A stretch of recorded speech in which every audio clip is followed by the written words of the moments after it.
la casa donde empezó el silencio. En la vida de César Acosta había una costumbre que todos conocían: llegar temprano, saludar con una sonrisa breve y observarlo todo antes de hablar. No era un hombre de grandes discursos ni de gestos exagerados. Quienes lo habían tratado durante años decían que su fortaleza estaba precisamente en esa calma casi antigua, en esa manera de mantenerse firme incluso cuando el mundo parecía moverse demasiado rápido a su alrededor. César no necesitaba levantar la voz para imponerse. Le bastaba mirar, escuchar y decidir. Durante mucho tiempo, esa serenidad fue interpretada como una virtud. En el barrio, en el trabajo, entre los amigos de la familia, César era visto como un hombre confiable, de esos que no prometen demasiado, pero cumplen casi todo lo que dicen. Había construido su vida con la paciencia de quien sabe que nada importante se consigue de un día para otro. Su matrimonio, su casa, su reputación, incluso sus pequeñas alegrías cotidianas, parecían formar parte de un mismo edificio, levantado piedra sobre piedra. Pero toda estructura, por sólida que parezca, tiene un punto vulnerable. A veces no está en los cimientos, sino en una grieta mínima que nadie ve. Una palabra que llega tarde, una llamada que se corta demasiado rápido, una mirada que se esquiva, una puerta que se cierra antes de tiempo.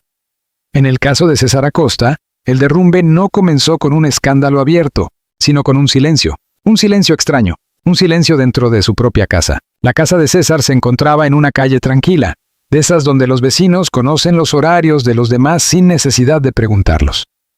Por las mañanas, las persianas se abrían casi siempre a la misma hora. Por las tardes, el sonido de los motores anunciaba el regreso de los trabajadores. Los fines de semana, el aroma de comida casera salía por las ventanas y se mezclaba con conversaciones, radios encendidas y risas lejanas. Durante años, aquella vivienda había sido el símbolo de una estabilidad envidiable. César la había comprado después de mucho esfuerzo.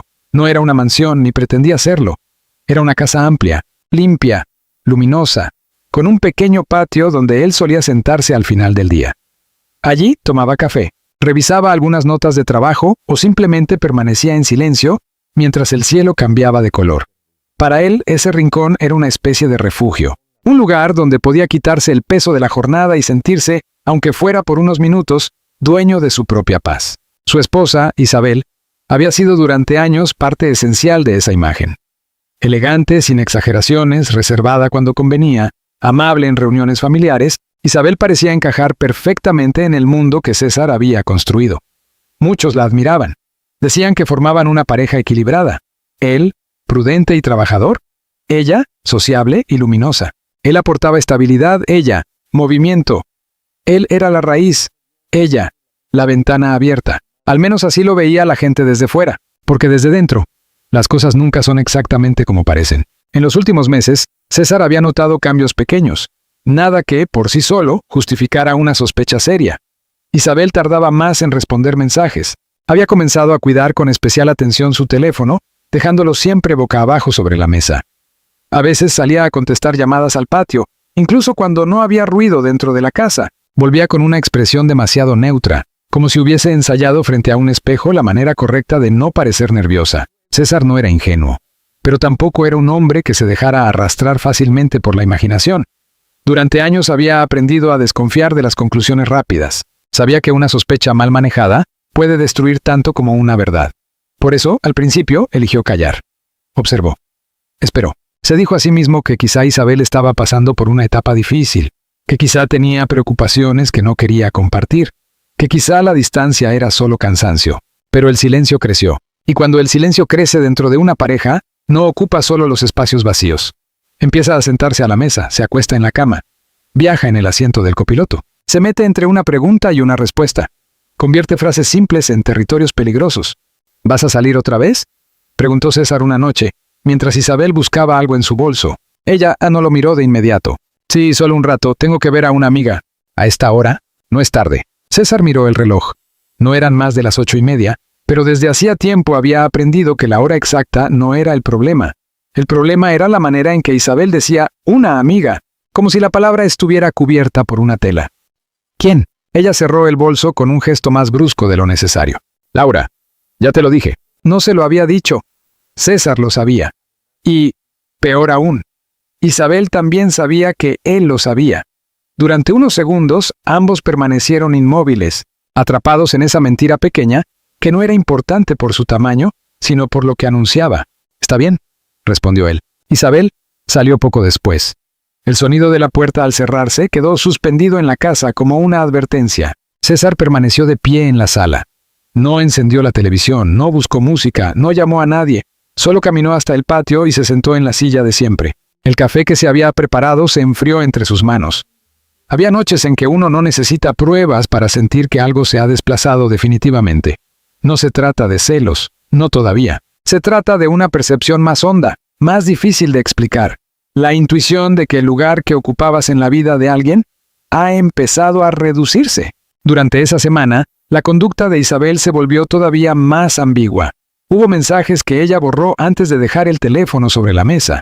Hubo una tarde en que regresó con un perfume que César no reconoció, un aroma distinto al suyo, más intenso, más ajeno.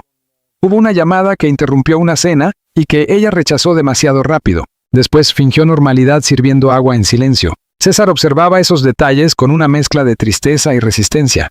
Parte de él quería preguntar directamente. Otra parte temía escuchar la respuesta.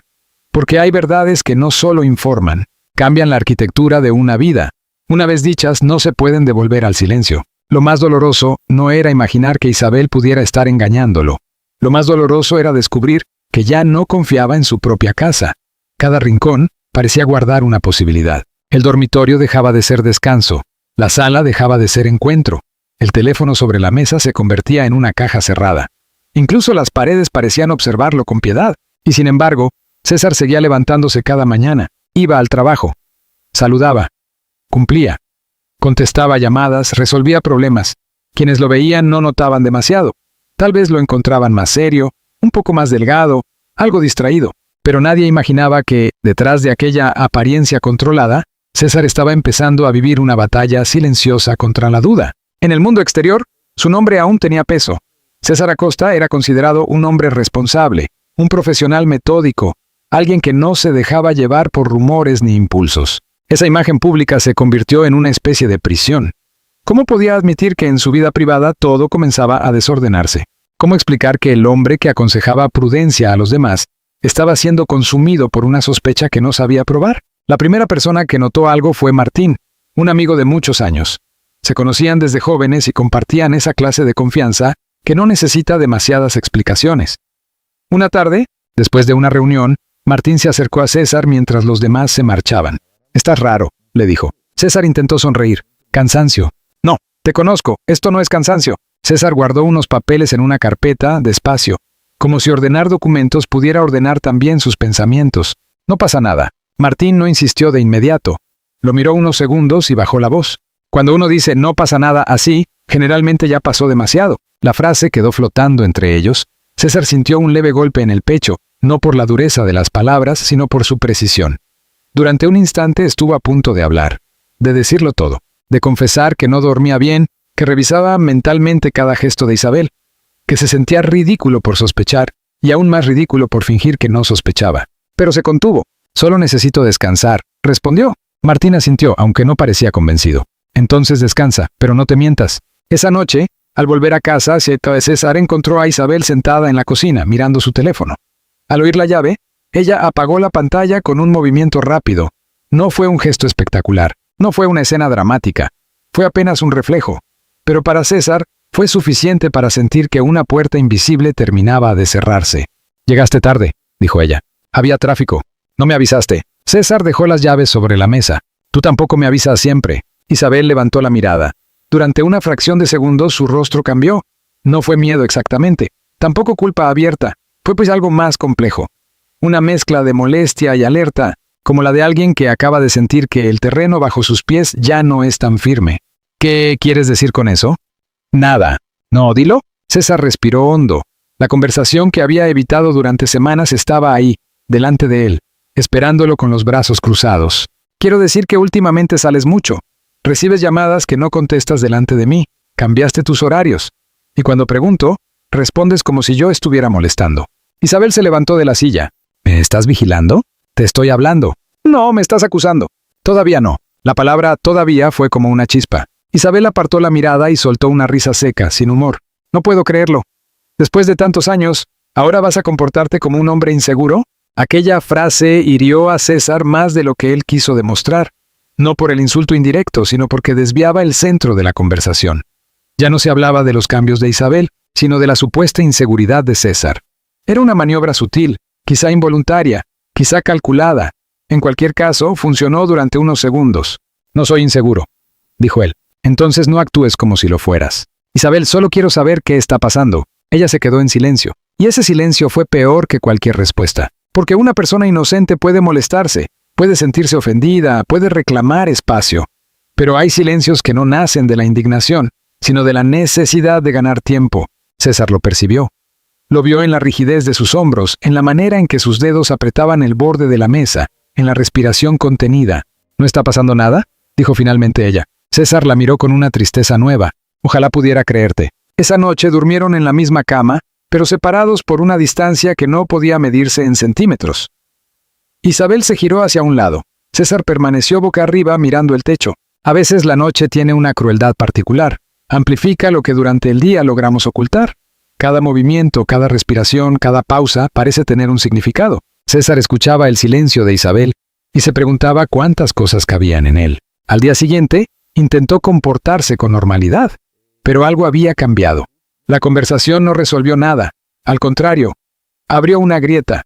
Isabel se volvió más cuidadosa. Sus salidas continuaron, pero ahora las justificaba antes de que él preguntara. Sus llamadas se redujeron en apariencia, aunque el teléfono seguía siendo una extensión de su mano. César, por su parte, se descubrió observando detalles que antes le habrían parecido insignificantes. Una sonrisa al leer un mensaje, una blusa nueva, una excusa repetida, un cambio repentino de humor. Lo que más lo atormentaba era la falta de una prueba clara. La sospecha sin prueba es una habitación sin puertas. Uno camina dentro de ella hasta agotarse, pero no encuentra salida. César no quería convertirse en un hombre dominado por los celos. No quería revisar bolsos, perseguir autos, invadir intimidades. Tenía orgullo, pero también tenía principios, y sin embargo, cada día que pasaba sentía que esos principios eran puestos a prueba por una realidad que se le escapaba. Entonces apareció el primer indicio concreto. Fue un jueves por la tarde. César había vuelto antes de lo previsto porque una reunión fue cancelada. La casa estaba vacía, o eso creyó al entrar. Dejó su chaqueta en el respaldo de una silla y caminó hacia la cocina. Allí, sobre la encimera, estaba el teléfono de Isabel. Eso, por sí solo, ya era extraño. Isabel nunca olvidaba el teléfono. César se quedó mirándolo. La pantalla estaba apagada. Durante unos segundos, sintió una lucha interna casi física. Una parte de él le decía que lo dejara donde estaba, que no cruzara esa línea, que la dignidad también consiste en no rebajarse a buscar lo que quizá uno no quiere encontrar. Otra parte, más cansada, más herida, le recordaba las noches sin dormir, las respuestas evasivas, la sensación de estar siendo tratado como un extraño dentro de su propia vida. El teléfono vibró, una vez, luego otra. César no lo tocó de inmediato, solo miró la pantalla que se iluminó mostrando una notificación breve. No alcanzó a ver el mensaje completo, pero sí un nombre. O, mejor dicho, un contacto guardado con una inicial. M. Nada más. La inicial no significaba necesariamente nada. Podía ser cualquiera. Una amiga, un colega, un familiar. Pero el cuerpo de César reaccionó antes que su razonamiento. Sintió un nudo en la garganta. El teléfono volvió a vibrar. Esta vez parte del mensaje apareció en la pantalla. No puedo dejar de pensar en lo de anoche. César permaneció inmóvil. La frase era simple, pero devastadora. No contenía una confesión explícita, no mencionaba amor, no hablaba de encuentros prohibidos. Sin embargo, tenía la intimidad de lo oculto. Lo de anoche podía ser una conversación, una discusión, una coincidencia. Pero en el contexto de las últimas semanas, sonaba como una puerta abierta a todo lo que César había temido. El teléfono dejó de vibrar. La casa volvió a quedar en silencio. César no supo cuánto tiempo pasó de pie frente a la encimera. Tal vez fueron segundos, tal vez minutos. Cuando escuchó el ruido de una llave en la puerta, retrocedió casi por instinto. Isabel entró apresurada. Al verlo en la cocina, se detuvo. «¿Qué haces aquí?» «Vivo aquí», respondió él. La respuesta salió más fría de lo que esperaba. Isabel miró hacia la encimera. Vio el teléfono.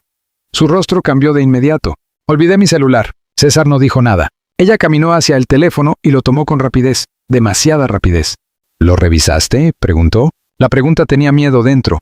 «No tuve que revisarlo». Isabel apretó los labios. «¿Qué viste?» César la miró.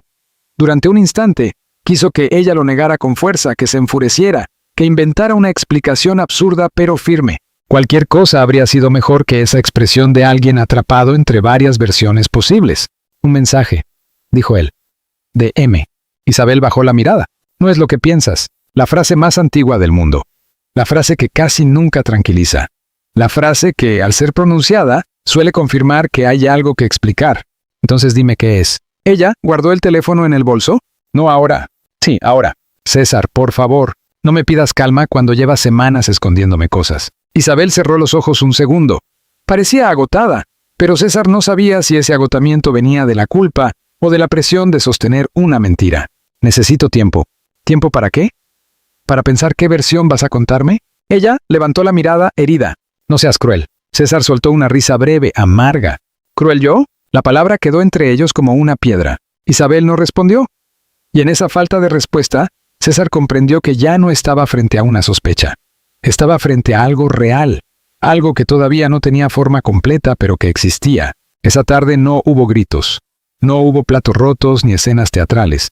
Hubo algo peor, una conversación interrumpida por el miedo. Isabel se marchó diciendo que necesitaba respirar. César no la siguió, se quedó solo en la cocina, mirando el espacio donde había estado el teléfono. Por primera vez, la casa no le pareció suya. Le pareció un escenario después de una representación fallida. Durante las horas siguientes, su mente reconstruyó cada momento de las últimas semanas. Las salidas, las llamadas, las excusas, el perfume desconocido, la defensa exagerada, el mensaje, la inicial. M.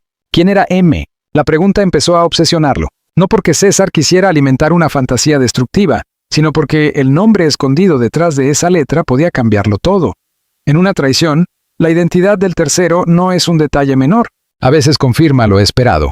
Otras veces, convierte el dolor en incredulidad. César estaba preparado, al menos en parte, para descubrir que Isabel podía estar viéndose con alguien del trabajo, con un conocido lejano, con un hombre que él apenas hubiera saludado alguna vez. No estaba preparado para lo impensable, y lo impensable comenzó a tomar forma al día siguiente. Martín volvió a buscarlo, esta vez con más seriedad. Lo encontró fuera de la oficina, cerca del estacionamiento, con una taza de café intacta en la mano. «Tienes que hablar con alguien», le dijo. César no respondió. No te estoy pidiendo que me cuentes todo, pero algo te está destruyendo. La palabra destruyendo fue dura pero justa. César miró hacia los autos, evitando los ojos de los ojos de su amigo. Creo que Isabel me engaña. Martín guardó silencio. Ese silencio fue distinto a los de Isabel. No contenía evasión, sino cuidado. Martín no reaccionó con sorpresa exagerada ni con curiosidad morbosa. Solo permaneció quieto, procesando. ¿Estás seguro?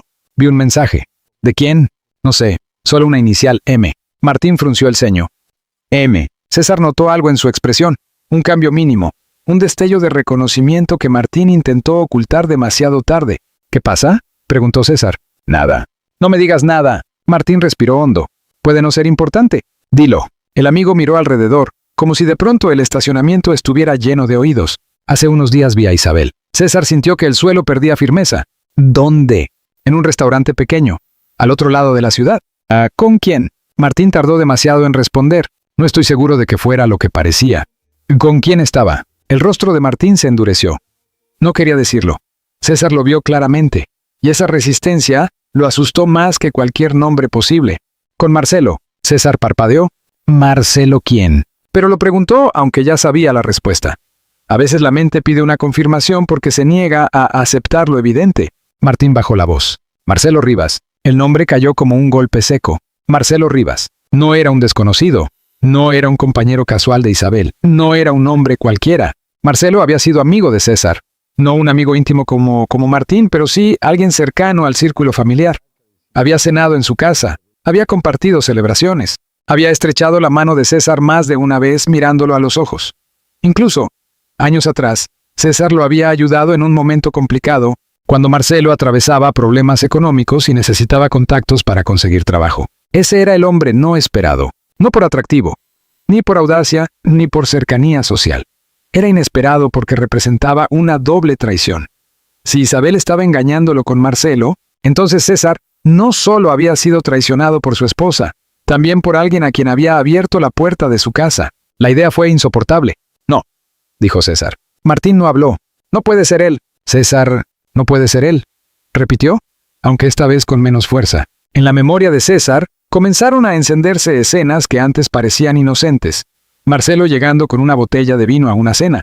Isabel riéndose de un comentario suyo. Marcelo quedándose en la cocina para ayudar a recoger platos. Una mirada cruzada que César no había interpretado. Un mensaje que Isabel respondió durante una reunión familiar. Una vez, meses atrás, Marcelo había elogiado un vestido de Isabel con una naturalidad que entonces pareció educada. Ahora, en retrospectiva, todo adquiría un brillo solo venenoso. El pasado, cuando es contaminado por una revelación, deja de ser pasado. Se convierte en una serie de pruebas que uno revisa con angustia, preguntándose en qué momento comenzó realmente la mentira. ¿Los viste juntos cómo?, preguntó César. Martín dudó. Sentados, hablando cerca. Él le tomó la mano. César cerró los ojos. No necesitaba más. Durante unos segundos no sintió rabia. Sintió vacío. Un vacío amplio, blanco, helado. La rabia vendría después, el dolor también. Pero primero llegó esa sensación de desconexión, como si la escena perteneciera a otra persona. Como si César Acosta, el hombre prudente, el esposo confiado, el amigo leal, estuviera viendo desde lejos cómo su vida se partía en dos. ¿Por qué no me lo dijiste?, preguntó. Martín bajó la cabeza. Porque no estaba seguro. Porque no quería destruirte con una sospecha. Porque pensé que quizá había una explicación. César sonrió apenas, sin alegría. Todos estamos buscando explicaciones para no mirar la verdad. Esa frase marcó un antes y un después. A partir de ese momento, César dejó de preguntarse si Isabel mentía. Empezó a preguntarse cuánto tiempo llevaba mintiendo. Y esa diferencia lo cambió por dentro. Esa noche, cuando regresó a casa, Isabel estaba en la sala. Parecía nerviosa. Quizá había notado el tono seco de sus mensajes durante el día. Quizá intuía que algo más había salido a la luz. César entró despacio. Dejó las llaves sobre la mesa y la miró sin rodeos. Marcelo. Isabel palideció. No hizo falta decir más. El nombre, pronunciado así, sin introducción, abrió la verdad como una herida. César. Solo responde. Ella se llevó una mano al pecho. No sabes cómo pasaron las cosas. Él asintió lentamente, como si esa respuesta confirmara una sentencia. Entonces pasaron. Isabel empezó a llorar. No de manera escandalosa, sino con lágrimas contenidas, casi silenciosas. César la observó con una mezcla de dolor y desconcierto. Durante años, ver llorar a Isabel habría despertado en él un impulso inmediato de acercarse, abrazarla, preguntarle qué necesitaba. Esa noche, en cambio, sus lágrimas no lo guiaron hacia ella, lo dejaron más lejos. No fue planeado, dijo Isabel. Yo no quería hacerte daño. César sintió que algo se rompía definitivamente. Pero lo hiciste. Me sentía sola. La frase lo atravesó de una manera extraña. ¿Sola?, repitió. ¿En esta casa conmigo? Tú estabas siempre ocupado. Siempre serio. Siempre pensando en trabajo, en responsabilidades, en lo correcto. Yo desaparecí para ti. César la miró con incredulidad. ¿Y por eso elegiste a Marcelo? Ella no respondió. De todos los hombres posibles, Isabel. Marcelo. El nombre volvió a llenar la sala. Marcelo no era solo el tercero en una historia de infidelidad. Era la prueba de que la traición había caminado dentro de la vida de César con rostro conocido. Había saludado. Había sonreído. Había aceptado su hospitalidad. Esa dimensión convertía el dolor en algo más complejo que los celos. Lo convertía en humillación. ¿Cuánto tiempo?, preguntó César. Isabel cerró los ojos. No sé. No me mientas ahora. Unos meses. César sintió que la respuesta le quitaba el aire. Unos meses. No una confusión de una noche. No un error aislado. No una debilidad momentánea.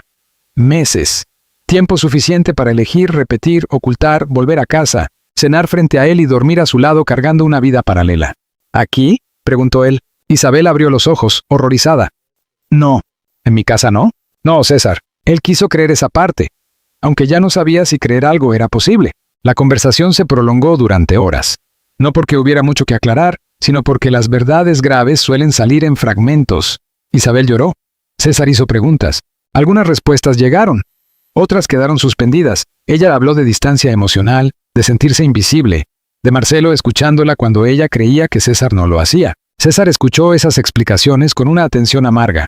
No negaba que su matrimonio pudiera haber tenido fallas. Ninguna pareja está libre de desgaste.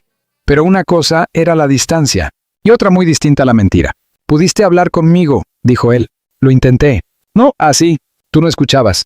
Entonces debiste gritar, irte, pedir ayuda, decir que ya no me amabas. Cualquier cosa menos esto». Isabel bajó la mirada. Ahí estaba el centro del desastre. La infidelidad no era solo el acto, sino la arquitectura de engaños construida alrededor. Cada excusa, cada salida, cada mensaje borrado, cada beso dado en secreto y cada regreso a casa como si nada pasara. La traición no ocurre solo en el momento del encuentro prohibido. Ocurre también después, cuando se mira a la persona engañada y se le permite seguir viviendo dentro de una mentira. Al amanecer, la casa parecía otra. Las cortinas seguían siendo las mismas. Los muebles estaban en su lugar. El reloj de la pared marcaba la hora con la misma indiferencia. Pero para César, todo había cambiado. La sala donde había recibido amigos ahora era el lugar donde había escuchado la confesión. La cocina donde compartían desayunos era el sitio del primer mensaje descubierto. El dormitorio era una pregunta insoportable. Isabel quiso acercarse. ¿Qué vamos a hacer? César la miró. No tenía respuesta. Parte de él quería echarla de inmediato. Otra parte, más cansada, solo quería salir de allí. No por cobardía, sino porque la casa se había vuelto irrespirable. Había demasiada historia en cada pared, demasiados recuerdos contaminados. No lo sé, dijo finalmente, pero ya nada puede seguir igual. Salió antes de que ella pudiera responder. Mientras caminaba por la calle todavía oscura, César entendió que su vida acababa de entrar en una etapa desconocida. No sabía si buscaría el divorcio, no sabía si enfrentaría a Marcelo, no sabía si intentaría comprender o simplemente cortar de raíz todo vínculo con quienes lo habían engañado. Lo único que sabía era que la versión de sí mismo que había entrado en aquella casa el día anterior ya no existía. En las historias de traición muchas veces se habla del momento del descubrimiento como si fuera el final. Pero no lo es. Es apenas el comienzo de una caída más lenta. Descubrir la verdad no libera de inmediato. Primero desordena, primero quema, primero obliga a mirar hacia atrás y reinterpretar la vida entera bajo una luz cruel. César Acosta caminó sin rumbo durante casi una hora. La ciudad empezaba a despertar. Algunos comercios levantaban sus persianas. Los primeros autobuses pasaban con gente adormecida camino al trabajo. Para todos ellos era una mañana más.